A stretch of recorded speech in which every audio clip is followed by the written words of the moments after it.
And at the time, I suppose everybody felt this was a totally mad project.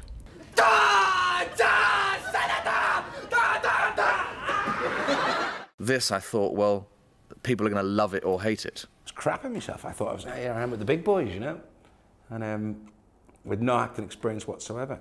And my ex-wife had already filled me with dread before I arrived, before I left that morning for the interview, when she turned around and said to me, "Why are you going to do this?" And I turned around and said, "Well, you know, they've offered me, you know, a chance to go and read it, but you can't act. And you're not that funny." I first read the script. I'd worked with Robin Doug on Three of a Kind and other shows on Carrots Live and so on. And they said they got this brilliant sitcom that they wanted me to read, and it was called Lance Blood Newshound, I think, something like that. Lance somebody Newshound. And I didn't really like it very much. It wasn't very good. And it was about a kind of Mike Hammer type thing. And everyone who read it said it's too long. They never said it was funny or it wasn't funny, they just said it was too long. And we sent this script to Paul, and we said, "Paul, every time we send this script, everyone says it's too long. You know, can you tell us whether you think it's funny or not?" And he went, "Sure," and he read it, and he said, "This script is too long." And so there was never any conversation about whether it was any good or not, although you could tell he didn't like it very much. Anyway, I gave them some notes on why I didn't like it, and they said, "We'll go away and rewrite it." And then they phoned me up and said, "What do you think about a sci-fi?" And I said, "I thought we were doing Lance Hammer," or whatever his name was. And they said, no, we think we've got this better idea, we want to do this. And I said, don't, guys, honestly, don't write a sci-fi sitcom, because nobody ever buys sci-fi sitcoms, you know? I mean, it's like you don't know the rules in this business, and one of them is don't do sci-fi sitcoms. So they said, "Well, it's not a sci-fi, just read it." Manchester had been given the opportunity to do a sitcom. And then, like now, in BBC terms, there are very few sitcoms produced outside the London area. And I read dozens of sitcoms, and they were all Middle England, middle-aged, middle of the road. You had the right-on red wedge sort of Saturday Night Live, Ben Elton, Rick and Aid sort of thing. The young ones had just happened as well. But they were still making things like Terry and June as well. And the one thing Manchester could not possibly do was produce an average middle-of-the-road comedy. It had to be dangerous, it had to be risky, it had to be innovative, all those things. Otherwise, we were dead. The truth is, you know the story about why he bought it? What had happened was, I had gone up to Manchester the previous year to do a Ben Elton script, which was a show called Happy Families, which was a six-parter where Jennifer Saunders played 6 or 7 different characters, kind Hearts and Coronets type thing. And the way the BBC worked at that time, and it was, you know, everybody knows this, you were here at the time, you know, the way the BBC worked at the time, you did a series and then the budget for the next year got allocated. So you did the Two Ronnies 7 and then they allocated the same budget for Two Ronnies 8. And you did Happy Families 1, so they would write into their budgets for next year Happy Families 2. Everybody knew there wasn't going to be Happy Families 2, but it was, well, that'll corral us off some money for a sitcom. Very usefully as it happened, because Happy Families was shot entirely on film and therefore was a little bit more expensive than your average sitcom, so it was actually quite a nice budget. And it became apparent, Peter Ridsdale-Scott and I had known for some time, but it became too blatant for us to conceal it much longer that there wasn't going to be a Happy Families 2. So we had this Paul Jackson slot, as it was written into Manchester. So when I read this script, I said to them, well, it's still not going to sell, but there is just this slight little chance, because there's 6 half-hours sitting up in Manchester funded with nothing in them at the moment. I'll take it to Peter Ridsdale-Scott. So I got on the train one day, and it was my favourite place for reading scripts on the trips to London. And the usual 5 scripts had been given me by the office. And I asked the secretary, I said, "What are these all about?" And she said, "Oh, the usual thing. Except there's one at the top there called Red Dwarf."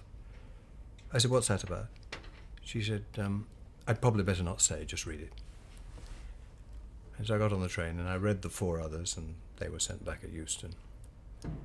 And as a treat, I read this different one, Red Dwarf. And I think I'd only got as far as page 2 when I let out a laugh on the train that could be heard at Carlisle. It was a line of the Cats, actually, I remember it now. "Hey, this has been a good day. I've eaten 5 times, I've slept 6 times, and I've made a lot of things mine. Tomorrow, I'm gonna see if I can have sex with something. Ow, yeah!" But that was the start. Red Dwarf, yes, it was a science fiction comedy, but it was a comedy first off. Most importantly, it had got a good pedigree with Grant and Naylor, who'd worked in Manchester because they were writers in residence with BBC Radio in Manchester. But I just point out that Red Dwarf got made because Happy Families 2 had been written into an annual budget when it never existed. Fantastic! This is what I always dreamed of. I'm in heaven! Paul Jackson, who'd given me the script, and incidentally said, yes, I'd said it is a bit well worn, Paul. I mean, how many people have seen this? He said, oh, it's been around. It's been around. The script really only went to the BBC 3 times, but it's the same script went around. But he didn't go, all over the world to every production company in the world. He just kept going back to the BBC. Certainly everybody in Manchester, and certainly everybody in London, BBC, thought we were out of our heads. Dog attack! So the casting was me, Robin Doug, Peter Ridsdale-Scott, who was the commissioning editor out of Manchester, and Ed Bye, who was going to direct the series. And we saw a really significant number of people. I mean, we saw lots and lots of people. We had a week where we saw quite a lot of people, and then Paul got pretty bored and said, choose someone or die.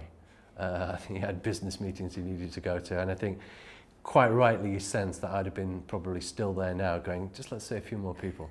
I was doing Saturday Night Live with Paul Jackson, and Paul was the producer of it, and he had this script and sent me the script to read the part of the cat, simply to see if I thought the part of the cat was racist, because they were worried about this, really sharp sort of black guy. It was like, remember, this was in the politically correct 80s, as it were, So I read the part and said, oh, no, it's not racist, it's really funny. How about letting me read for the part of Lister? And the guys hadn't thought about that at all, and they weren't that keen. We saw a lot of people. We saw Alan Rickman, who really liked the script, said it was the best script he'd received within, I think it was like 2-3 months.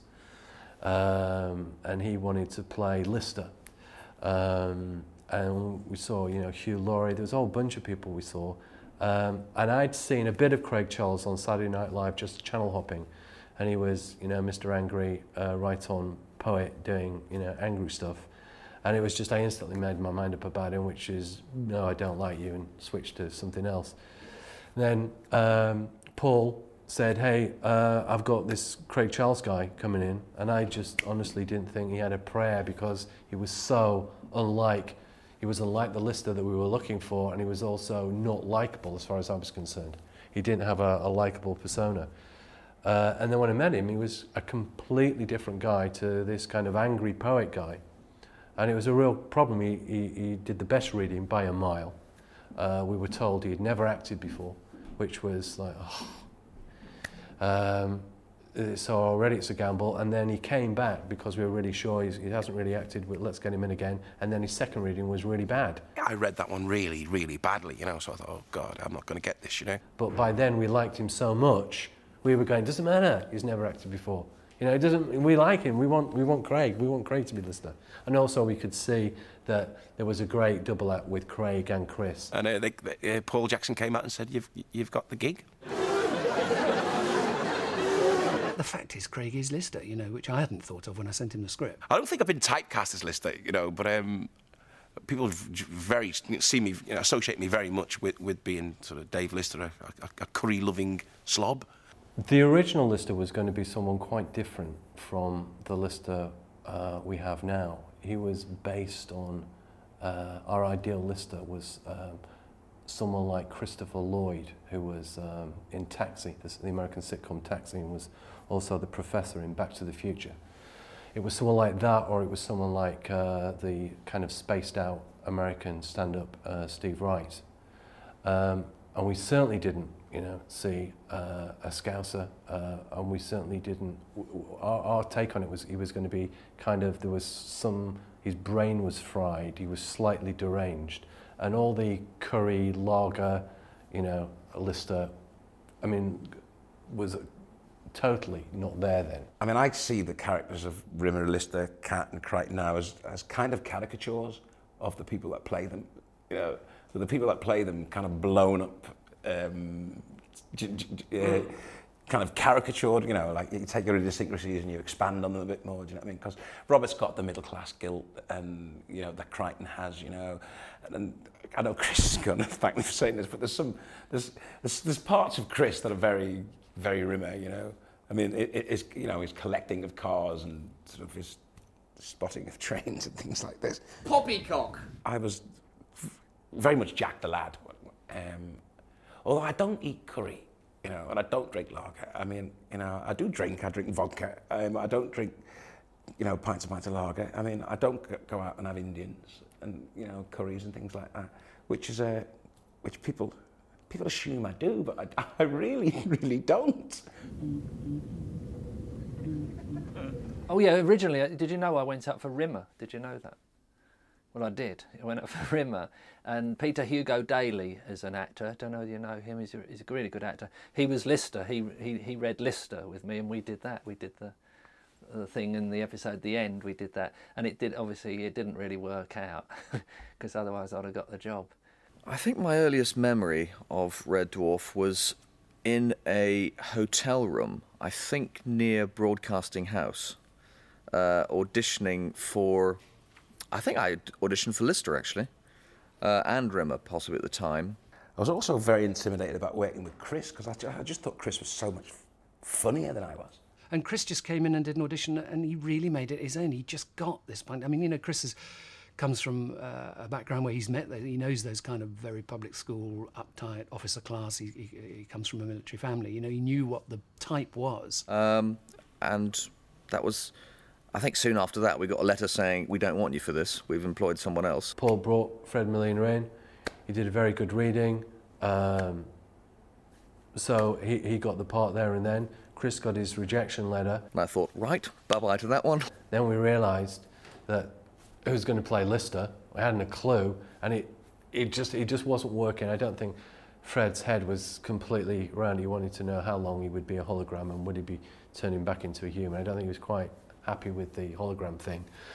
Anyway, and we thought, this isn't right, we need to rethink, and that's when we said, let's get Chris back and let's try him with Craig. Yeah, well, I suppose one thing I did cling on to a bit was the fact that he was a relationship with Lister, which reminded me very much, right from the first, even the pre-audition reading of the script that I did, of like two brothers at school.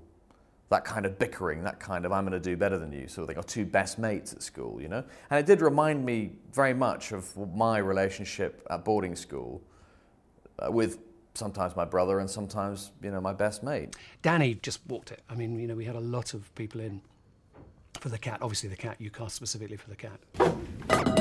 The first lines were, ow, ooh, ah, ooh, how am I looking?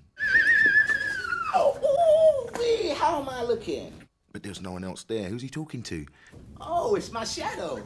Anyway, I went to the audition and I just went hell for leather. I put on my dad's old wedding suit, which was a big old baggy zoot suit, and, you know, greased my hair back and got into the audition half an hour late. Danny turned up, he was half an hour late, and he just didn't care.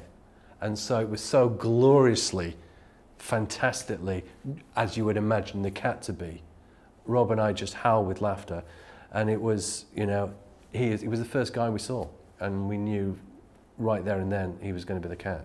But I didn't know I was late, so of course I walked in nonchalant, you know, head of the BBC Northwest, Doug, Rob, Paul Jackson, all sitting there, and I'm sort of ignoring the fact that I'm half an hour late, sort of going, yeah, well, you know, come on then, should we start, kind of thing. And he just made it his own. I mean, he's got the physical movement. He was a dancer when I first knew him. In fact, he was a dancer and singer. So he's got a wonderful body movement, and that character has to be lithe and panther-like almost. I was the first in, and Doug said later on that, you know, we had to sit there all day auditioning people knowing that we wanted you. So it was Holly. I think I got a phone call a couple of days later, said, will you come and read for the Holly thing? And it was a voiceover, and I went along and read for it, and it worked out really well. They were all laughing. What about Christine Kachansky? You could have brought Christine back. In your entire life, your shared conversations with her totalled 173 words. So? In terms of wordage, you actually had a better relationship with your rubber plant. And no Rimmer! He's the person you knew best, over 14 million words in all. Holly, 7 million of those were me telling him to smeg off. And the other 7 million were him putting me on reports for telling him to smeg off. I wasn't happy about it, because I was on TV as a voiceover and I wasn't happy with that. I wanted to be seen. I was a bit of a pain in the backside in those days, and but it paid off, because in the end I said, look, let's see me, and I had an idea of how to do it. Thanks to compound interest, you now own 98% of all the world's wealth. And because you hoarded it for 3 million years, nobody's got any money except for you and Norweb. Why Norweb? You left a light on in the bathroom. Got a final demand here for £180 billion. 180 billion pounds? You're kidding? April Fool. Sometimes it's worth moaning about things to get your own way occasionally, and boy did I moan. The moaning, the constant moaning. I mean, he'd get a gold medal in the Commonwealth Games, definitely. I don't know about the Olympics, he'd come in with a silver or a bronze, but Commonwealth, gold medal moaner. I'm serious. The worries were legion. First of all, we had the strike, which meant that every single episode of Red Dwarf for that first series went into production, into rehearsal, and never went into the studio. All 6 of them, rehearsed up to pitch, whatever. So we'd spent all the money. And the BBC said, well, sorry about this, and it's been very good, and we're sure it would have been a success, but that's it. And Paul and I said, oh no, you know, we may have spent the money, but we must remount this production, we must get it on. And we persuaded them, and it was put on. I think the trouble with sci-fi is it's perceived as being a minority market, and it's actually bigger now than it was, what was it, 12 years ago when we started this. You know, this was before, I can't remember if it was literally before the Alien films. I think the first Alien film might have just been around at the time. A lot of TV executives at the time were kind of really science fiction illiterate. They weren't aware, really, of how much science fiction was going on. The Alien movies, the Star Trek, the Star Wars, Back to the Futures, E.T.s, Close Encounters. There's a whole bunch of this stuff. And when we went in with the original idea, it was like we'd come up with this real obscure kind of genre that only we knew about and no one else in the entire world had heard of. A lot hung on Red Dwarf being a success. I filmed a lot of Red Dwarf with a hangover. It was a first for Manchester. And a lot of the future of, if you like, the entertainment department rested on Red Dwarf being a success. Danny can be so annoying when you've got a hangover, because he's up, he's like, yeah, he's talking, and it's like, hey, do you know what I did last night, guy? You know what I mean? And he was out with me. You know, he was out with me, and I'm looking at him going, why are you like this? Why, you know, I feel as though someone's just opened up my head and shat in it. You know? Of course, if it hadn't have been a success, we were all in deep trouble. I mean, even Chris had a hangover sometimes on it, do you know what I mean? Because we'd all go out, because when we were filming it in Manchester, I mean, bad move. It's like bad move. You take us all from our homes, stick us in a hotel, with a free bar. Come on! But really, on a tiny sitcom budget, for the first couple of series, they created this extraordinary Dark Star, alien, tugboat of the universe, kind of, you know, that's what it was. It was a grotty, dirty old cargo ship, and I really think they brought that to life. You know, we've had colour television since, what, 1969 or something, or whatever, and yet that seemed to be not even black and white, it seemed to be sort of grey, that first series when we saw it. You touch that guitar, Lister, I'll remove the E string and garrote you with it. But now it's remembered with great affection, really, those times. I just really love to know where the money was spent. It wasn't spent on the writers, and I can't believe it was spent on the set or the dressing. It wasn't spent on the cast, I don't think. So I think maybe the money was spent on building a Red Dwarf and doing those 12 flybys, and maybe building 2 scutters. Maybe. We also had to work very hard on the internal reaction of the BBC, because a lot of doubts over this. Why is it being done in Manchester? Why are you doing it anyway? We've never been a trendy show in a way, you know. We've never sort of been that accepted by sort of comedy officialdom, as it were, you know. We've always been these sort of scallies, you know, tied on at the end, you know. We've never sort of broken into the mainstream of sort of the comedy mafia, as it were, so, which is great by us. I actually looked at it and thought, because it was quite a distance between making it and watching it, and I looked at it and thought, my goodness me, that this is weird. I sort of half don't remember doing that. And this is like crazy stuff. This is incredible stuff. What do you mean? How did I do what? Lister, don't be a gimboid. I'm not being a gimboid. I've just been in the library thinking, and I've decided... Shut up! As I was saying before I was so rudely interrupted, I've decided when you go into stasis, I want to stay behind. I want to be left on. What, on your own for the rest of your life? What things, eh?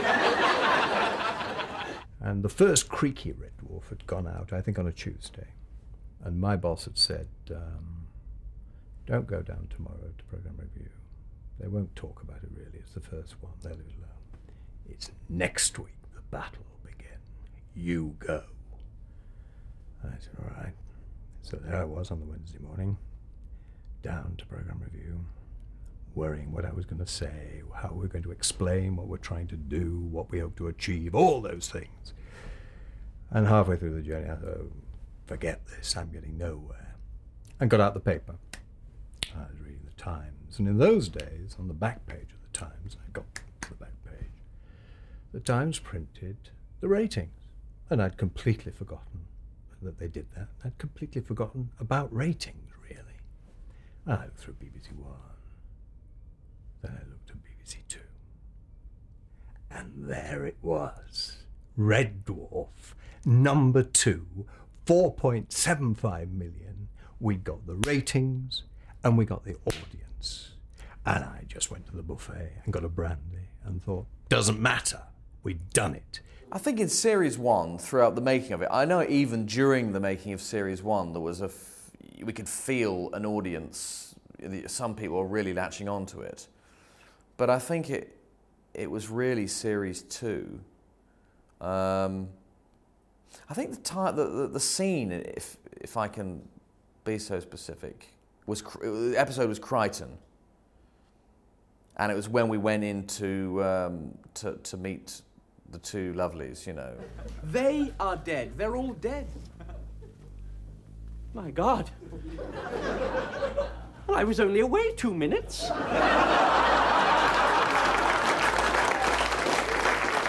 They've been dead for centuries. No. Yes. You a doctor? You've only got to look at them. They've got less meat on them than a chicken nugget. And I think just the length of laughs that we had in that scene made you realise that there's an order, you know, that the people who do like this show really do love it, you know, and we've probably got a cult hit on our hands sort of thing. I travel the world and I'm recognised all over the world, which is really quite weird. You know, I'm walking down Broadway, going to a liquor store on the corner of 71st and West End in New York. And I go in, I was going to buy a bottle of tequila, I was going to this do. So I walks into the liquor store, and the guy just looks at me like that, he nearly faints. Goes, gets me around the back of the counter into the back room, and there's him and 5 of his mates all sitting watching Red Dwarf on the telly, and they're all... Well, it's very difficult to stand on a railway platform now without at least one person saying, "Oi, smeghead!" And of course, there are people who are blatantly honest and come up and say, "That show's crap you're in, you know. What is it about? You know, that Spock thing. You play a Dracula, don't you?" You know, they've got it all wrong. They haven't.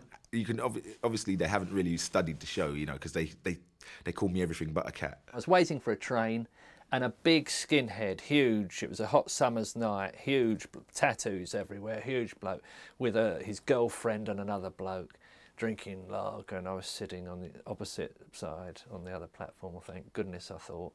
And he spotted me, and he climbed down on the platform, walked across the 2 lines, and he said, "Great to meet you.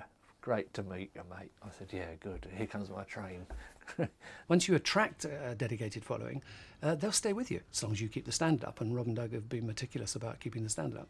So I think you've got the best of both worlds. You've got a very good, structurally sound comedy with this added twist that once the audience had found it, once the specialist, if you like, Trekkie-type audience had found it, the dwarfy audience grew. You've got a very successful motor there. People want more and more and more. They want more than you could ever possibly give them, to be honest. There's a little postscript to that. As I walk through the door of program review, just down this corridor, they're all going in, and you're getting a few sidelong glances as he's the one. That's right, you know. What about that? And a senior executive from youth programs was walking alongside me in a fairly grumpy mood. Just as we went through the door, he said, "I wish we'd done Red Dwarf." And I thought,